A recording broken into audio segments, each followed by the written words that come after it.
Olá, pessoal. Hoje eu vim aqui para falar para vocês um pouquinho sobre algumas questões gerais sobre política e ciência política. São nomes que são parecidos, são palavrinhas que são parecidas, mas na verdade, atualmente elas representam ações, atividades um pouquinho diferentes. Então, para começar a história do início, né, logicamente. Então, quando a gente fala de política, o momento em que as pessoas começaram a discutir política foi lá na Idade Antiga, né, lá no comecinho da nossa história. Quando a gente fala de política, uma outra palavrinha que está muito próxima a ela e que representa muito bem esse contexto se chama polis. Acredito que vocês todos já ouviram esse termo, polis, mais ou menos conhecem o significado. Polis geralmente a gente relaciona com cidade, né? Até quando a gente fala de Florianópolis, né? O polis significa cidade.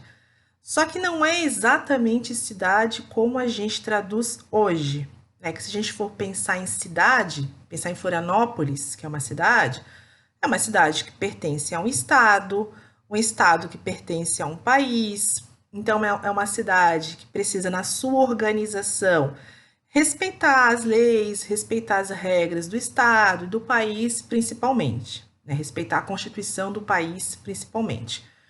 Quando a gente está no contexto da Idade Antiga, quando a gente fala de polis, na verdade a polis funcionaria como se fosse um país.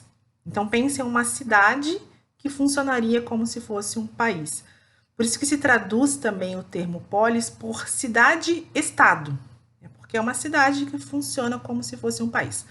Para representar um pouquinho, para vocês terem uma ideia sobre isso, eu costumo relacionar a um filme, que é um filme já que muita gente já assistiu, é um filme bastante popular, que se chama 300. Aquele lá de Esparta, Leônidas, né? Então a gente pode ter uma boa ideia do que significa polis quando a gente pensa em Esparta, especialmente nesse contexto. Porque talvez, se vocês prestaram bem atenção, se vocês assistiram o filme, logicamente, prestaram bem atenção, podem ter estranhado. Peraí, mas como é que uma cidade tem um rei? Como assim? Né? Um rei não é um rei do país? Porque Esparta funciona nessa estrutura de polis. Então tem rei, sim. Né? A polis tem rei. A cidade, nesse momento, tem essa estrutura, funciona como se fosse um país, né? Então, já para lembrar esse contexto, quando se ouve falar de polis, e a gente está falando da Idade Antiga, né, a gente está falando exatamente dessa parte. E aí, como a gente pode até lembrar do filme 300, existe política.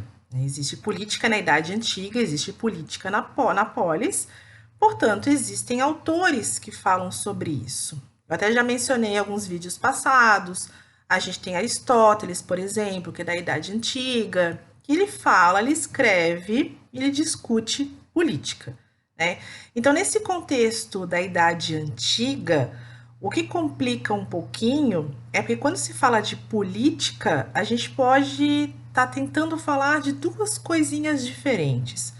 A gente pode estar falando dessa atividade do rei, do governante, que é essa atividade prática da política, e também a gente está falando de um trabalho de escrita sobre a política. Né? Por exemplo, se eu falo de Leônidas, eu falo de um político. Né? Leônidas é o rei de Esparta, é um político. Se eu falo de Aristóteles, que é um filósofo que escreve sobre política, também se considera um político, porque ele fala sobre política. Aí complica, né? Confunde quando a gente tem um termo significando duas coisas diferentes. Mas na Idade Antiga, né, basicamente, política se usava para refletir ou para traduzir essas duas atividades. Mas aí, com a Idade Moderna, a gente tem uma modificação nessa parte. Né? Então, a gente saiu da Idade Antiga e agora pula para a Idade Moderna. Na Idade Moderna, a gente tem uma diferenciação de conceitos. Política continua sendo, logicamente, atividade prática de representação, como a gente já tem até hoje em dia. Hoje em dia, quando se fala de política, a gente lembra disso. Claro que a gente lembra principalmente da política partidária, dos nossos representantes eleitos, por exemplo. Aí estou falando de qualquer nível, estou falando de qualquer poder, legislativo, executivo, estadual, municipal. A gente lembra disso quando a gente fala de política. Mas é importante perceber que quando se fala de política, a gente fala de atividade de representação de um grupo. Pode ser esse de política partidária, política institucionalizada, pode ser também falando de política mais próxima do nosso cotidiano. Por exemplo, vocês sabem que existem associações de bairro que também funcionam nesse esquema, né? O representante está representando as pessoas que moram nesse bairro. A gente fala de uma política estudantil também, a gente fala de política quando trata desse aspecto. São estudantes que representam outros estudantes. Essa é uma atividade política. Então é interessante perceber que a política, quando se fala de política, a gente não fala só ou exclusivamente de política institucionalizada ou partidária. A política está no nosso cotidiano, seja uma representação de bairro, uma representação estudantil, até uma representação profissional, quando se fala de um sindicato, por exemplo. Então, se faz política a todo momento. Né? Dizer que a gente não quer ter contato com a política, não sei nada porque ela não faz parte do meu cotidiano, não é verdade. A política está o tempo todo no nosso cotidiano. Mas, enfim, né? Então, retomando a ideia do conceito. Na Idade Moderna, a partir dela, quando se fala de política, a gente fala exatamente de todas essas áreas, inclusive atividade profissional, política partidária. Mas daí houve uma modificação. Quando a gente fala do estudo, do falar sobre a política, a partir da Idade Média, a gente cria um novo jeito de falar sobre política. E com esse novo jeito é criada uma nova área. E essa área se chama ciência política. Então, agora, quando se fala de um estudo da política, a gente fala de um estudo que passa a ser científico sobre a política, que é a ciência política. Temos um nome importante nesse momento? Sim. Temos um nome responsável por isso? Sim. E esse nome é Maquiavel. Maquiavel também tem um vídeo gravado sobre ele. Maquiavel é da Idade Moderna, é um grande representante nessa época sobre este assunto, e é com Maquiavel que a gente tem esse início de um estudo científico da política. Por que um estudo científico? Por que há esse início? É porque a gente tem que pensar daí o que significa ser ciência, o que é uma atividade científica. Para ser bem básica, para resumir em poucas palavras, a gente pode entender que uma atividade científica, ela é de fato científica quando ela tem dois aspectos. Primeiro, um objeto de investigação. Então, vamos pensar na ciência política. A ciência política tem um objeto de investigação? Tem o que investigar? Sim, a própria política, que são essas atividades de representação. Então, sim. Além disso, é necessário, segunda questão, é necessário ter um método científico. Um método para daí nos dar o caminho para fazermos esta observação. E o método científico, ele passa a existir pelo Maquiavel. O Maquiavel traz este método científico. O Maquiavel passa a analisar a política a partir do método que ele mesmo criou, que é essa análise realista, que é essa análise dos fatos como eles são, explicar a realidade como ela é. Isso é um método científico, não é falar de um ideal, como os filósofos falavam até então. É para falar da verdade ou da realidade como ela é, como nós conseguimos observar. Então, esse é o método do Maquiavel. Então, por isso que a gente tem o início da ciência política aqui, porque a gente tem um objeto de investigação e a gente tem um método de investigação, né? Seria o que investigar e como investigar. Objeto e método, o que e como, né? Então, a gente começa a ter a ciência política aqui. Aí fica fácil de diferenciar, né? O que é política e o que é ciência política. Política é atividade prática representar um grupo. Só lembrem que representar um grupo não quer dizer partido político necessariamente, não quer dizer eleição institucionalizada necessariamente. Pode ser representar um bairro, né? Então vocês já entenderam. E a ciência política é o estudo dessa política a partir de método, que a gente começa a ter com o Maquiavel. Tá. Então, questões iniciais definidas, já entendemos. Agora a gente pode passar para o principal conceito, a principal palavrinha que aparece muito quando se fala de política. E a palavra se chama poder. Então, poder é um conceito central quando a gente fala de política. Os cientistas políticos trabalham muito essa ideia de poder. Então, a gente precisa entender o que é poder. Eu sei que é um termo que é facilmente reconhecível, né? Vocês conseguem perceber uma situação de poder. Vocês conseguem identificar uma situação de poder. Mas imaginem definir. O que é? Como é que a gente consegue observar? Tem uma definição, tem definições clássicas na ciência política, e um resuminho dessas definições clássicas vai mais ou menos assim. Poder representa uma relação, né? Então, se eu falo de uma relação, eu estou falando de uma relação entre pessoas, né? Pelo menos duas, mas podem ser aí milhares de pessoas. Então, poder é uma relação onde que nessa relação uma pessoa impõe a sua vontade. Então, poder tem a ver com dominação? Sim, poder tem a ver com dominação. Pensem nas relações de poder que vocês conseguem observar no cotidiano. De repente, em casa. Há relação de poder em casa? Há.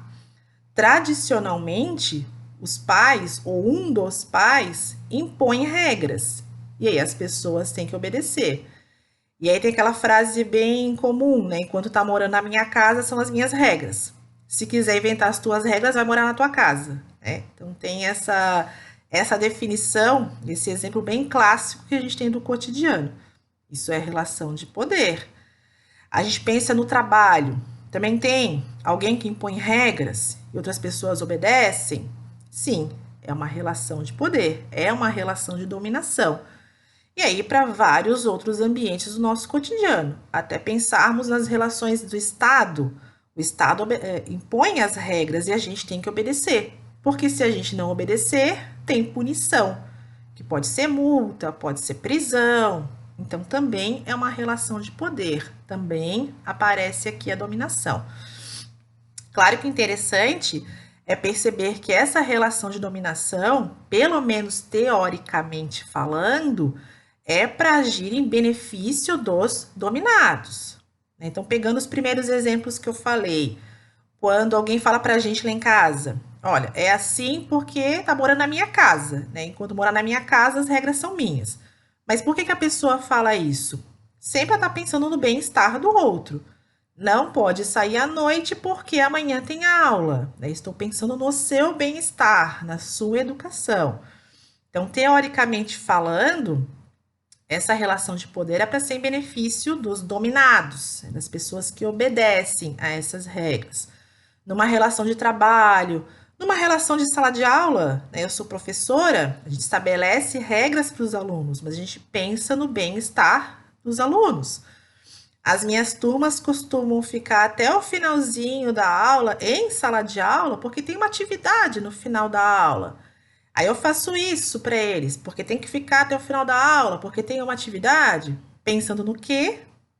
No aprendizado deles. Esse é um instrumento que eu acredito ser o melhor instrumento para o aprendizado deles, exercitar. Então, essas relações de poder, elas acontecem, essa questão de dominação, pensando teoricamente no benefício dos dominados. Se a gente pensa no Estado também, né? Por que o Estado impõe regras e impõe punições para a gente que desobedece essas regras? É no bem-estar da sociedade, né? Claro que em algumas situações acontece bem assim, daí seria um mau uso desse poder, né? Um mau uso dessa relação, um mau uso dessa dominação. Mas um bom uso é pensando nos dominados. Tá. Como eu falei aqui nos exemplos, então vocês perceberam que existem vários tipos de poder, né? Eu falei de casa, falei do trabalho, falei de várias circunstâncias. Quando a gente pega um material que trabalha esse assunto, também os autores definem que, dependendo da época, a gente tem tipos de poder que são mais importantes, que são mais representativos.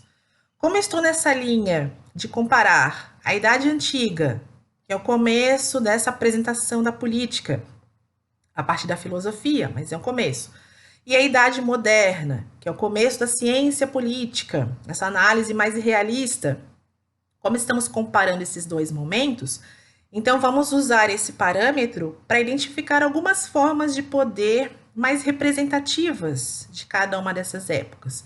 Então, começando pelo começo, né? Pela Idade Antiga. Na Idade Antiga, a gente tem algumas formas de poder que são mais representativas. Não quer dizer que sejam as únicas, mas são aquelas que aparecem mais, são as mais importantes. Uma delas se chama poder paterno. E aí, quando a gente fala poder paterno, eu estou falando de poder do pai, não dos pais, porque estamos na Idade Antiga. Lembrem, né? Na Idade Antiga, quem manda é o pai. Se é poder, é dominação. Então, é dominação de quem sobre quem? Do pai sobre toda a família, né? Do pai sobre seus filhos, do pai sobre toda a família. E aí, a gente tem que levar em consideração aquilo que eu falei um pouquinho antes. A ideia é que seja em benefício dos dominados, né? Mas existe esse poder de dominação. E aí, se a gente fala da Idade Antiga, tem um poder total, basicamente total. Porque o pai geralmente define até com quem o filho vai casar, com quem a filha vai casar. Estamos no momento mais antigo da nossa história. Mas existe essa forma de poder. Um outro poder que existe na Idade Antiga é o poder despótico. Esse poder aí é uma relação do senhor com seus escravos. Mas espera aí, a escravidão é proibida. Hoje, né, estamos falando de Idade Antiga. Na Idade Antiga tinha escravidão. Quando a gente fala de Idade Antiga, não é essa escravidão africana que a gente está acostumado a pensar, na questão da América, os escravos vindos para a América, porque eu estou falando de Idade Antiga. Mas já existe escravidão que é especialmente por guerra, por dívida, né? Então a gente tem a escravidão como algo bem presente na sociedade. E é uma relação de dominação também, né? Claro que aqui não em benefício dos dominados, até porque os dominados aqui são considerados inferiores, né? Mas a gente tem o poder despótico como um poder muito importante. E por fim, na Idade Antiga, o poder representativo dessa época é o poder político, necessariamente ou exclusivamente ou estritamente falando.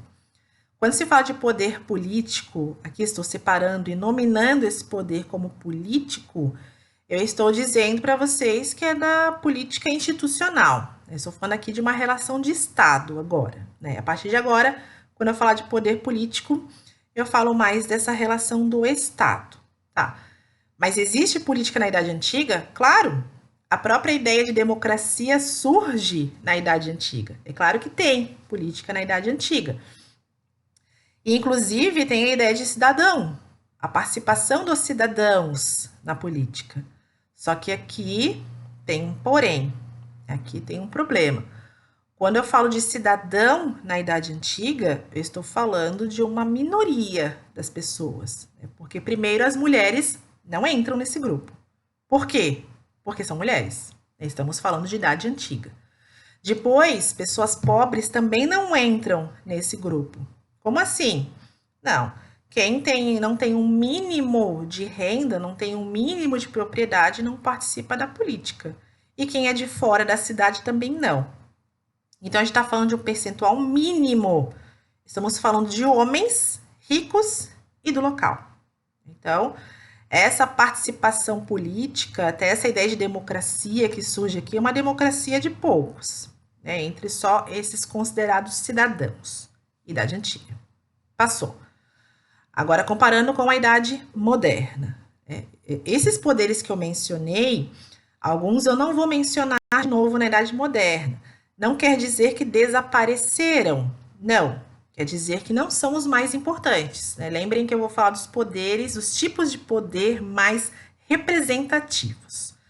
Na Idade Moderna, a partir da Idade Moderna, O primeiro poder que costuma ser citado é o poder econômico, que passa a ser muito importante nesse contexto. O que é o poder econômico? Relação de quem com quem aqui? É a relação dos privilegiados e os demais, né? Ricos e demais, ricos e pobres. Existe esse poder? Existe essa diferenciação?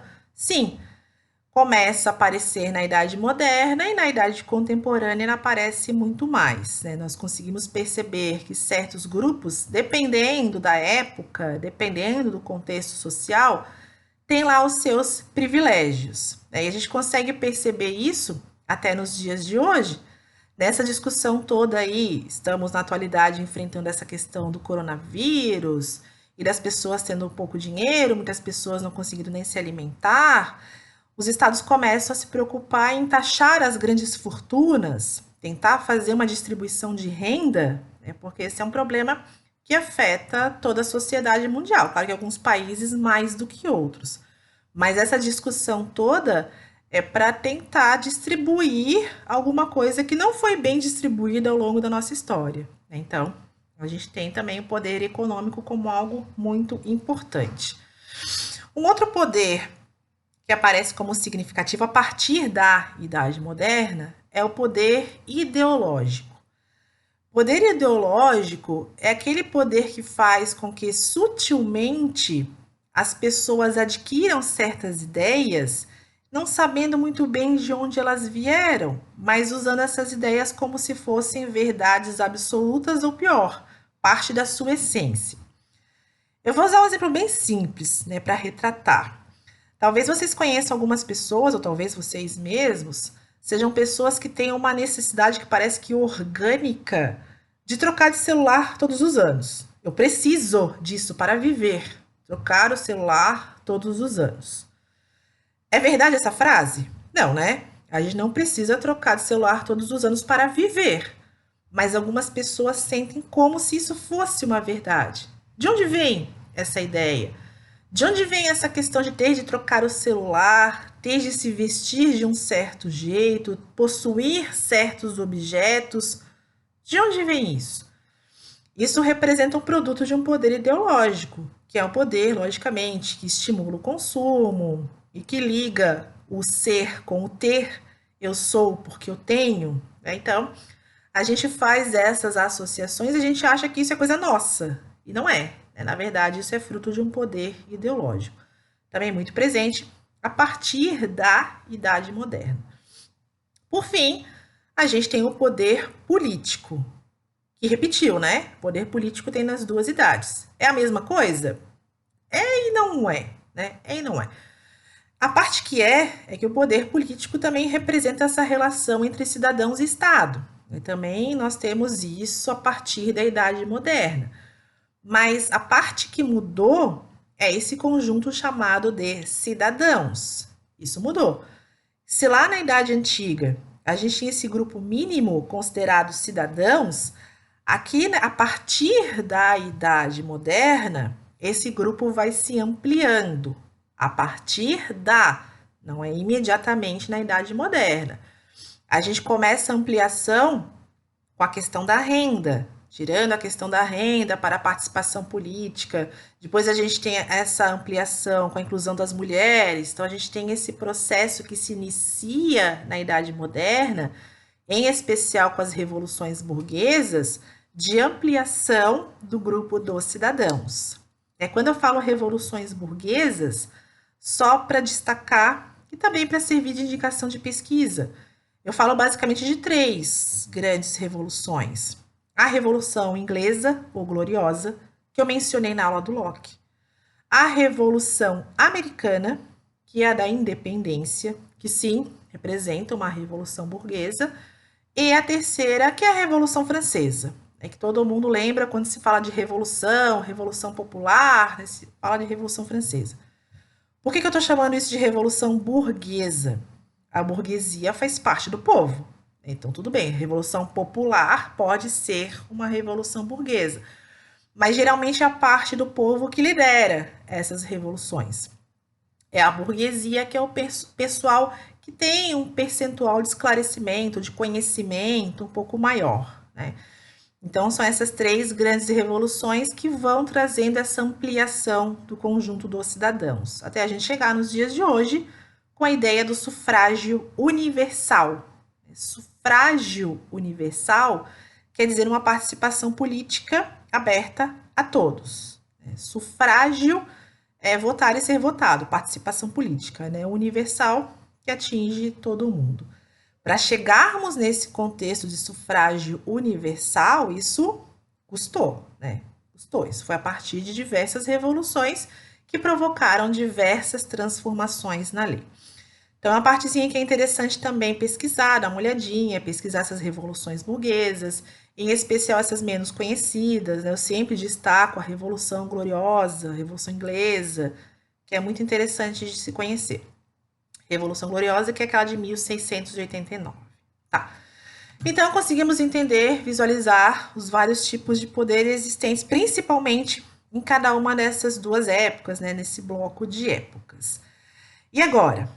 Agora é interessante, pensando mais no poder político, eu falei do poder político agora há pouquinho, que é dessa participação do cidadão, mas essa participação ligada ao Estado. E aí a gente entender, na ideia conceitual, em palavras acadêmicas, palavras teóricas, o que significa Estado, o que é isso. Tem um autor, que é um autor que muita gente que estudou sociologia, especialmente no colégio, deve ter ouvido falar. Esse autor se chama Weber, Max Weber. Ele é um autor que não é só da sociologia.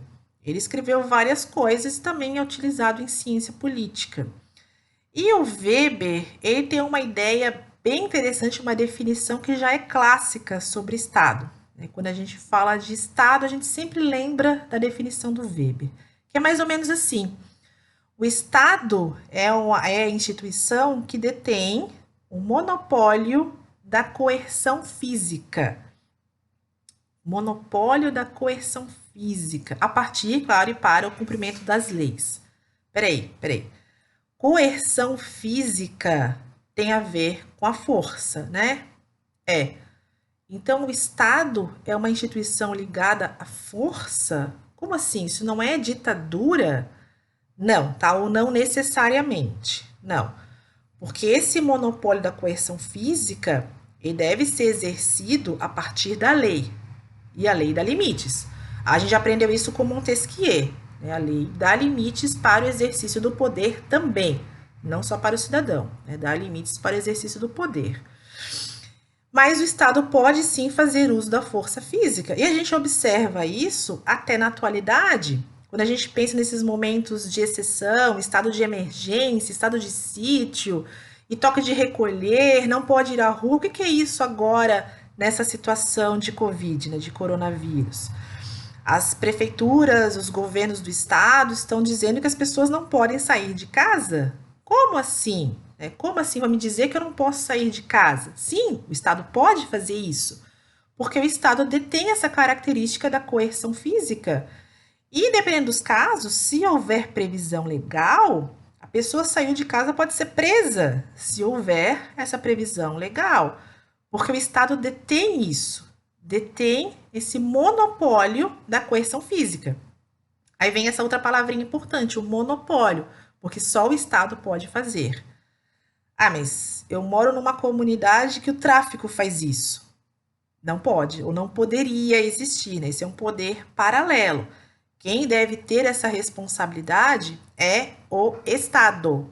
É o Estado que deve ter essa responsabilidade e aplicar essa coerção física quando necessária, e a partir da lei e com limites, inclusive. Tudo isso sempre pensando no Estado de Direito. Estado de Direito é um Estado que tem as leis que determinam até onde a pessoa pode ir, sendo pessoa indivíduo, sendo Estado, todo mundo tem esse limite. Tá? Então, com essa ideia do Weber, a gente pode destacar que existem, claro, tirando da ideia do Weber, analisando a questão do Estado, que existem três características essenciais do Estado. Aí eu vou nomear as três e vou explicar. Elas se chamam exclusividade, universalidade e inclusividade. Uma, né? Primeira, exclusividade. Exclusividade é isso que eu acabei de falar, é da coerção física. Só o Estado é que pode fazer uso dessa coerção física sobre as pessoas. Então, se existem outras instituições, outros grupos fazendo isso, esse é um poder paralelo que é ilegal. O Estado é que tem que fazer isso e pode fazer isso. Então, cuidado aí, né? Se a prefeitura determinar que não pode sair de casa e disser não, né? Se tiver escrito que a pessoa vai ser presa se fizer isso, lembre que o Estado pode fazer, né? O Estado representa não só o país, e sim esses órgãos também, ou esses níveis diferentes, prefeitura, o governo, e aí então a presidência, né? Então, tudo isso representa o Estado. Então, isso é exclusividade. Só o Estado pode fazer uso disso, né? Uso da coerção física. A universalidade é que o Estado tem a responsabilidade de cuidar de todas as pessoas, não só daquelas que votaram neles, por exemplo. Esse é um problema que a gente vê muito no Brasil, é um discurso que a gente vê muito no Brasil. Eu vou privilegiar os meus eleitores. Não. A característica do Estado é a universalidade, é cuidar e se preocupar com todas as pessoas. Talvez sejam alguns conceitos clássicos, algumas ideias básicas sobre Estado, algum conhecimento básico de ciência política, que seria muito importante que todo mundo tivesse, especialmente os nossos representantes, né? Mas, enfim, a universalidade fala sobre isso. É claro que em situações extremas, há algumas prioridades, sim, né? Mas a gente precisa perceber que o Estado deve sim se ocupar de todas as pessoas, não só os seus eleitores, por exemplo. E por fim, eu falei de inclusividade, né? A inclusividade não é muito o que se traduz hoje, né, nessas questões aí atuais de direitos, tal. Não é muito isso quando a gente fala de característica do Estado. A inclusividade é perceber que o Estado pode sim, se necessário, interferir no nosso cotidiano. Por exemplo, eu sou de uma época em que não era obrigatório o uso de cinto de segurança no carro. Eu sou dessa época, que as pessoas entravam no carro, ficavam ali soltas, isso era perfeitamente normal. Aí houve um momento em que houve essa lei, essa determinação do Estado. Cinto de segurança é obrigatório. Eu me lembro da confusão na época, que as pessoas se sentiam amarradas, não, mas eu não quero, mas é um absurdo, como é que o Estado pode me dizer como eu vou dirigir? Ou como eu vou carregar meus passageiros no carro? Pode sim, é a inclusividade. Pode sim, quando necessário, interferir no nosso cotidiano. Claro, sempre lembrando que é tudo a partir de lei, é tudo a partir de um Estado de direito, né? Então, pode sim, como recentemente houve a questão dos faróis, de em rodovias federais a obrigatoriedade do farol ligado, já foi outra polêmica de novo. Como assim? O Estado vai me dizer que eu tenho que entrar no carro e ligar o farol? Pode, sim. Essas interferências, elas podem acontecer por isso, porque isso é característica do Estado. Obrigar a família a matricular o filho no colégio? Como assim? Pode, né? Então, são vários exemplos do nosso cotidiano que mostram isso, que a partir de lei, logicamente, né, estamos no Estado de direito, o Estado pode sim interferir na nossa vida particular, até dizer como as pessoas vão criar os seus filhos. Sim, não pode bater, né, por exemplo. Então, isso sim é uma característica do Estado. Para terminar, então, né, entendendo todas essas palavrinhas, todas essas ideias, a gente consegue perceber que quando se fala de Estado, tem muitas características que são essenciais, que todo cidadão deveria saber. Essa questão de inclusividade, exclusividade, universalidade, os tipos de poder, como é que funciona o poder, como é que eles devem agir, quais são os seus limites. Então, todas essas questões são questões essenciais para a vida de qualquer cidadão. E isso foi um pouquinho que eu vim hoje trazer para vocês, né? Espero que isso tenha ajudado a entender um pouquinho como funcionam as coisas, ou às vezes até como as coisas deveriam funcionar, né? Que nem sempre as coisas funcionam na prática como deveriam. Mas se a gente sabe como é que deveria funcionar, também pode nos ajudar a cobrar, né? A levar tudo para esse caminho. Essa é um pouquinho a minha intenção para vocês hoje. Então era isso que eu tinha para falar. A gente se encontra numa próxima oportunidade. Tchau, até mais.